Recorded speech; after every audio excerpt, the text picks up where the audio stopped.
بسم الله الرحمن الرحيم، والصلاة والسلام على رسول الكريم. ازيكم يا حبايبي؟ عاملين ايه؟ يا رب تكونوا بخير. النهارده هنعمل فيديو جديد. الفيديو بقاله مدة ما نزلتش فيديوهات، بس عشان خاطر كان في ظروف بقى برد وتعب وعيا وحاجات كتير قوي. بس النهارده جيت لكم فيديو جديد. هو حاجة عملناها قبل كده في القناة، بس ما عملتهاش لوحدها، كانت يعني سريعة كده. ودي أكلة طبعا بتاعت الشتاء، فهتتكرر معانا كتير. فحبيت أشارككم معايا النهاردة. عملت المحشي، عملت محشي كوسة وفلفل و... وكرنب. أول حاجة سلقت الكرنب وحطيته. أنا بسلقهوش قوي عشان خاطر السلق القوي للكرنب بتخليه يا إما يتهرى قوي، يا إما يبقى يعني حتى قبل ما يستوي مع الرز بيبقى يعني زي العجينة كده ببعضه، مبيبقاش حلو. أنا بحب الصباع بصباعه كده. حطيت أول حاجة سلقت الكرنب، وبعد كده عملت الخلطة اللي هنحشي بيها الرز. عملت 3 بصلات، قطعتهم في الكبة. أنا بحب أعمل كل حاجة بالكبة، كنت زمان بعمل كل حاجة على إيدي، طبعا كان بياخد وقت كبير أوي، وكمان بياخد مجهود كبير. فأنا عملته في الكبة ولقيته حلو أوي، فبعملها على طول دلوقتي في الكبة.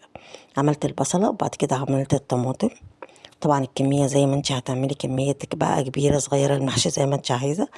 وبعد كده هنعملها على التسبيكة، يعني بنحط البصل على النار بنحطها في الزيت، وبعد كده أول ما بتصفر بنحط عليها ملح فلفل أسمر، وبعدين بنحط عليها الطماطم ونقلبها ونحط شوية مية كده، يعني يساعدوا في التسبيكة ويعملوا صوص كده حلو، يبقى طعمه جميل قوي. وسبناها تتسبك، وجيت بقى قورنا الكوسة. أنا بحطها في ملح من فوق عشان خاطر بتتقطعش، متتكسرش طبعا، وتبقى بتتحشى كويس، لأن أنا ما بحبش الكوسة الكبيرة جدا، بحبها وسط كده صغير، يعني صغير ووسط. فدي النوع ده لو ما عملتوش بالملح بيتكسر منك بسهولة. فعملتها وقورنا الكوسة، وقطعت الفلفل، بقطع الفلفل من فوق كده وفضيه من جوه، بخلي الغطا بتاعه. بحتفظ بيه لأنه بيساعد في السوا على فكرة قوي. وأسفة. وبعد كده هوت عملت ايه، كانت الحاجة اتسبكت على النار. انا بقى بحط يعني اول ما بطفي بقطع الخضرة، واحط الرز بعد ما اطفي، يعني او حاجتين قبل الطفي يبقى على النار، وحاجتين برا النار. الخضرة بقطعها بعد ما بتسبك الطماطم، بحطها واقلب تقليبه بالظبط، واقوم طافيه النار. وبعد كده بحط الرز برضو وافضل اقلب. انا صراحه برضو كميه الرز ما بعرفهاش غير ما بقعد احط واقلب احط واقلب، الاقي الرز كده الحاجه اللي فيه بقى فيه صلصه كويسه، يعني كميه الصلصه بتاعته كويسه، فبقى خلاص اوكي، بيبقى كده تمام. وما بحطش اي بهارات في المحشي غير الملح والفلفل الاسمر بس. وبعد كده عملت المية بتاعتها، اللي هي مية سخنة، بحط فيها شوية ملح وفلفل أسمر ومعلقتين أو 3 كبار صلصة، وبحط مكعب مرق، وبحطها جنب بعد ما بحشي بقى المحشي. أنا دلوقتي حشيت الكوسة أول حاجة وحشيت الفلفل، وبحط بقى المية ديت على الكوسة أو على المحشي، يعني نوع المحشي أيا كان، وبغطيه بكمره كده من فوق بطبق، بقفل عليه وبحطه على النار هادية زي الرز بالظبط. أحط ساعات شياطة، وساعات لو ما عندكش شياطة تخليه هادي جدا، وكده بنسيبه بيستوي كله، بيبقى في منتهى الجمال.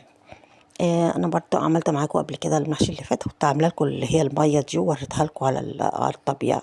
المره دي عملتهاش، نسيت ان انا اصورها.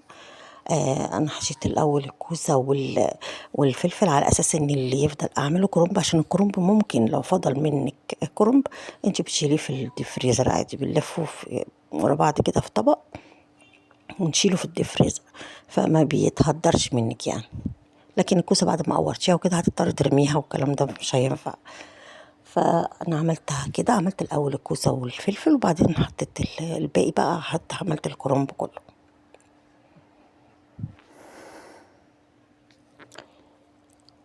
طبعا هو بيبقى يوم مرهق جدا وبناكله، وللاسف بيتاكل في ثانيه، بتحسي انك انت مش يعني تعبك كله ما خدتش منه حاجه خالص يعني. بس بيبقى طبعا لذيذ وجميل جدا. وده شكله طبعا بعد ما خلصته، وطعمه وريحته بتبقى خطيره. انا باكله وهو سخن ومولع، وبالهنا والشفا وجربي الطريقة بتاعتي. وفي حاجة تاني كنت حبيت أشارككم فيها، أنا جبت بطاطا فبدل ما نشويها في الفرن عملتها بالطريقة دي، أنا شفتها على النت وجربتها وعجبتني قوي قوي. ونحط عليها سكر ونحط عليها ورقة وشوية مية على الورقة، زي نص كوباية مية أو أكتر شوية، ونغطيها ونحطها على نار هادية. بعد ما بتطلع مكرملة كده وجميلة قوي فيها صوص. وجربيها انتي كمان وهتلاقيها حلوة قوي. والسلام عليكم ورحمة الله وبركاته.